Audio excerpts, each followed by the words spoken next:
Hey YouTube, it's SoulPrime13 here with another Transformers video review. Today we're going to be taking a look at the Transformers crossover Naruto 2-pack. So, first we'll take a quick look at the box. Here we are. And, see if I can scoot this back a little bit. It does have a scroll motif. And here we have the beast modes. See, here we got some legal jargon, we got the Autobot symbol there in the scroll, some Japanese writing, and there we got our product shots on the back. And on this side, I'm assuming that's something from the actual Naruto show. I don't know a ton about Naruto. I don't know zero, but it's still not quite a lot.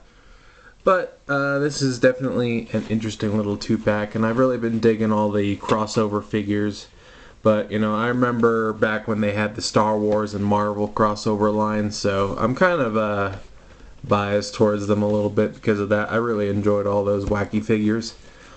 But, yeah, that's about it for the box. And we do get the lovely instruction booklets for them both. So there is that.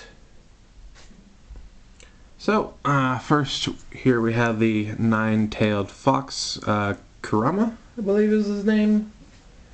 Yeah, and then the frog is Gamikichi, I believe. I think I'm saying that right. Hopefully I've watched enough anime to know how to pronounce at least a little bit of this stuff. But the nine-tailed fox is a retool of the deluxe class Cheetor mold, done up in a very bright orange. Here you can see they painted some toes so that he's wearing those ninja sandals. One hand has been remolded into a I can't remember what they're called, but a position, opposed position. And he does have a wrist tilt, which is neat. So you can do some poses with that. The other hand does open and has a peg for the accessories. We got some red dots for the eyes on the beast head. The face is painted sort of gray. He's got a metallic headband like they wear in the show. Just a red dot on the top. It's not like an Autobot symbol or anything. And then he's got some blue on his eyes. I'm not sure how well that's coming across. And we got the big old tails here, and they can kind of squish together on the back to be a little closer to the body, which is neat. So there's a quick look at that one. Now we'll take a quick look at the frog, which is a new mold. Got some yellow for the eyes and plenty of black accents. He also has the silver headband, and I'm surprised they were able to get that little tiny symbol on there. It is on there. Some yellows for the eyes and white for the face. And he does have the molded sandals too, but they're not painted. And he does have the froggy feet under his arms, and they kind of flip out. It does look a little weird, but he can give some major high fives if he wants to. So there is that. We'll do a couple of quick comparisons. Here they are next to the previous crossover figure from Knight Rider. Give you an idea of how they stack up.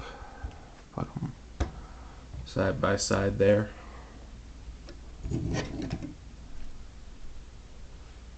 There's that.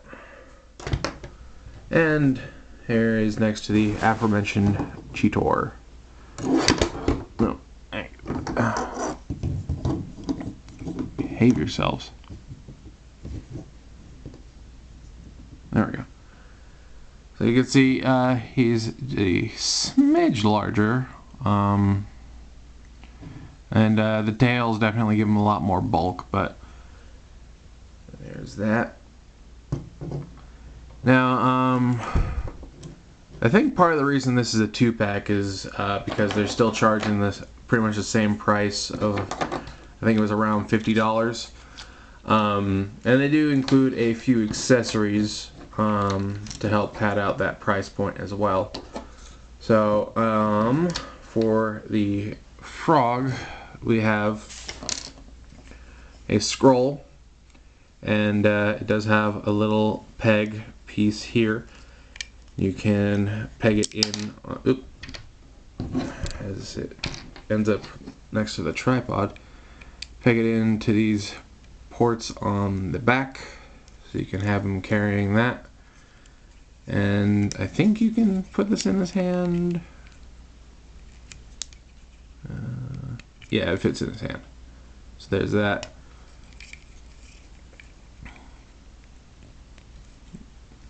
And then he also comes with a little dagger that you can also put in his hand, like so. And it also has a post on it, and there's a second port on the back, so you can have that like so.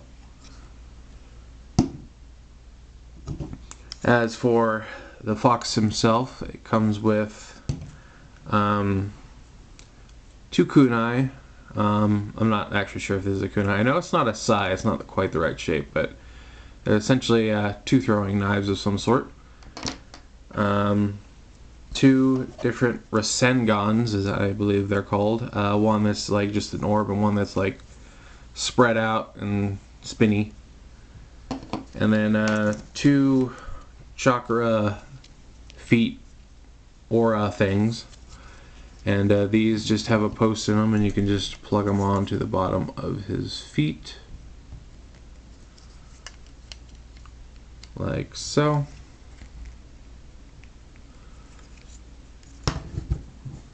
So there's that. These can fit into both hands. This one, it does have a closed area, so you can fit that on there. They also can plug into his thighs right here. That's why this little tab is outstretched so far, to make sure it has enough clearance. Like so. Or if you want, you can see that there is a slot in the handle. Open his hand all the way out, and it'll reveal this tab. You can just plug it on there and then close his hand. Doesn't close all the way, but it'll be holding it. And as far as these go, you can bring up the beast feet here, and they have ports in them, so you can plug these in. Do it on the other side.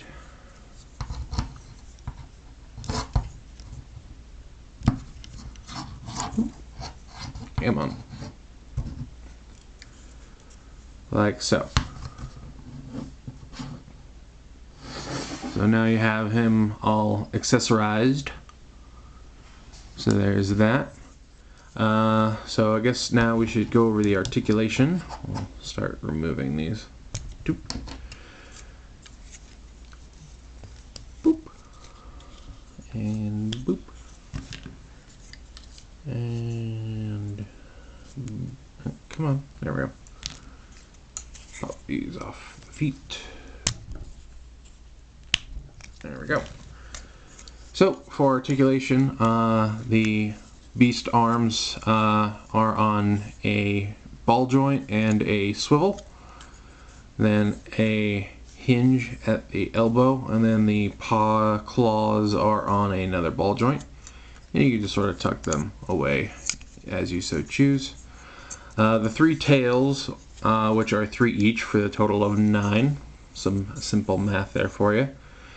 Each is on a ball joint and a swivel, so you can get some poses with those if you so choose. The shoulders can go up and down about that far before they start colliding. There is a little bit of a butterfly joint due to the transformation. The elbow joint can go over 90 degrees. The wrist is on a swivel, and as mentioned, there is a wrist tilt here. This one, the fingers can open. It is on a swivel at the wrist. Same for the elbow and shoulder. Obviously, the shoulders cannot do 360 due to all the kibble pieces.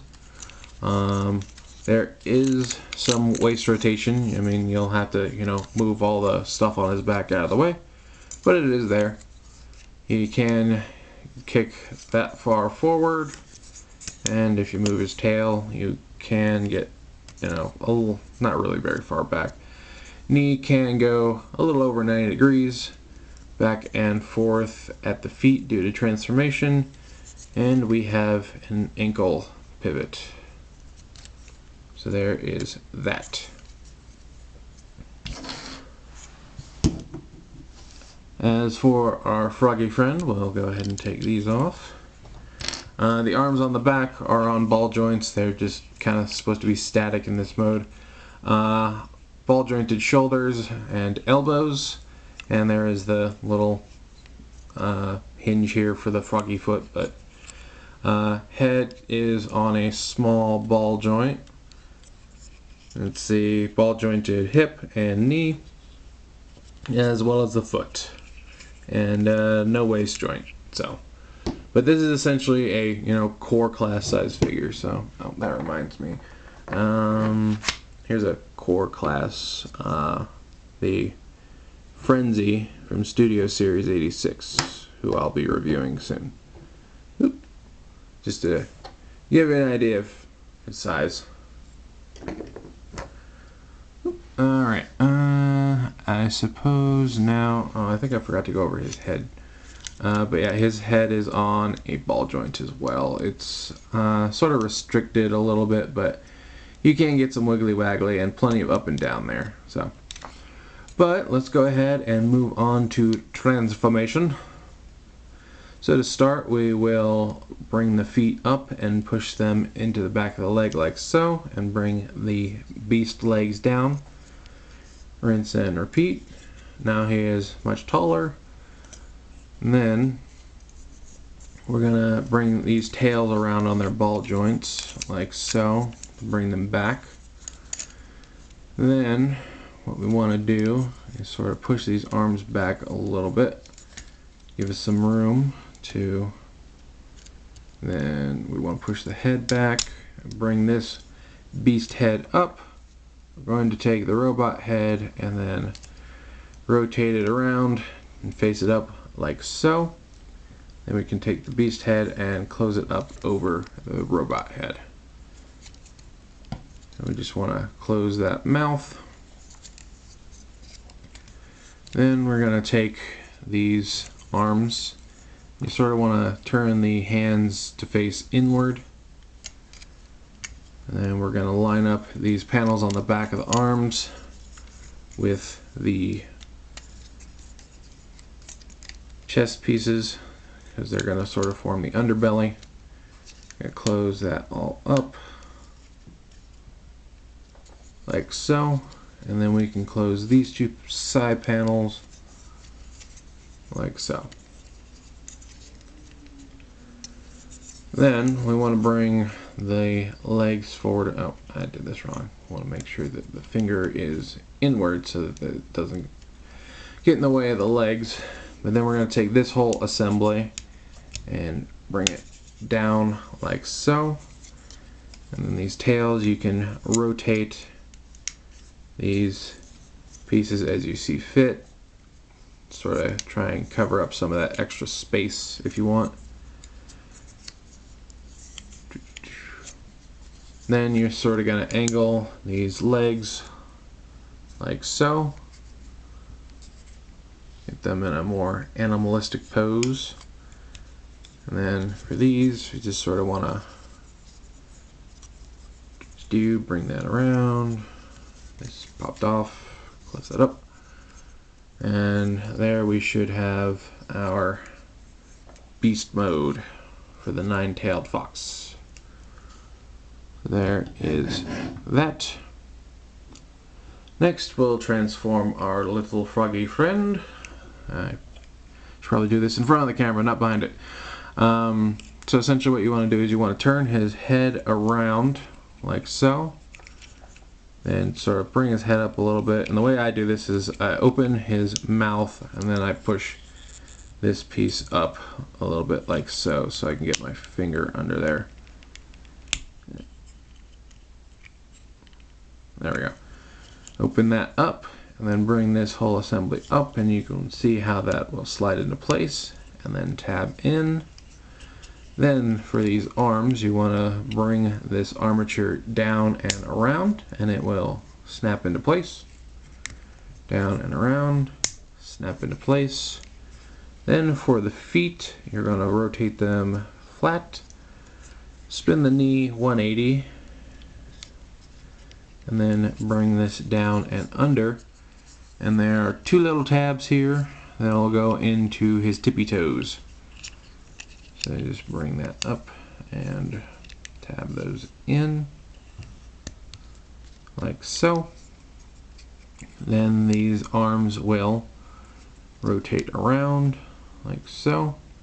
And there is a little notch there in his underarm that latches here. So just be aware of that when moving it around. And then you just rotate his robo arms around at the elbow so that he's got that squatting frog leg sort of look. And then there he is in his beast mode. Yep. Let's make sure he's actually in the shot. Alright, and we'll do a quick size comparison.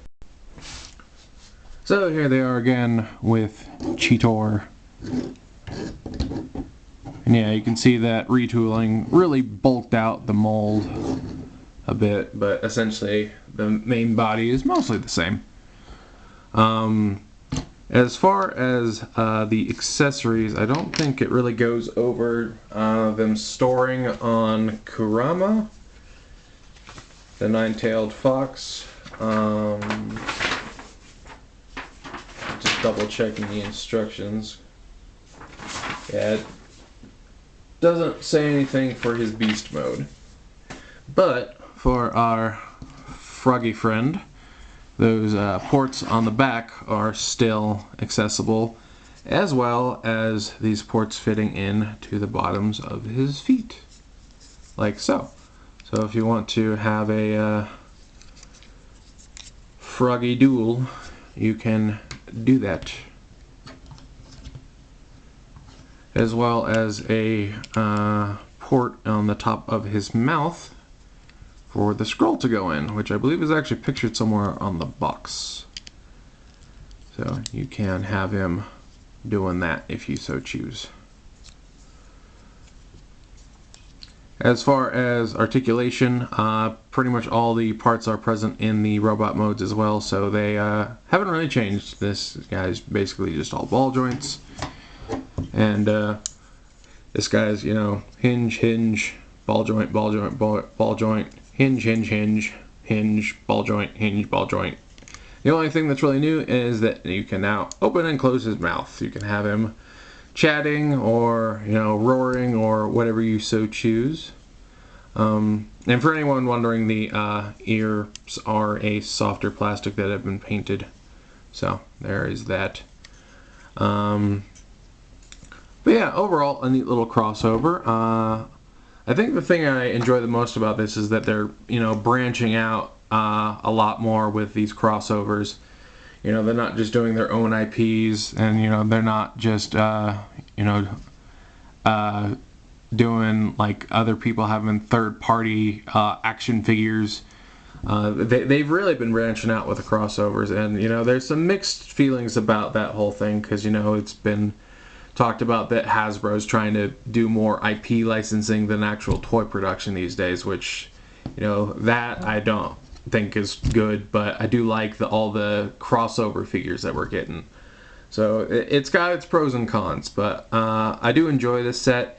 It does feel a tiny bit pricey for what it is, just a tiny bit, because it is basically a deluxe and a core figure, which that would be around $35 US. and this is, I think it was like 50, maybe 55, I don't remember exactly.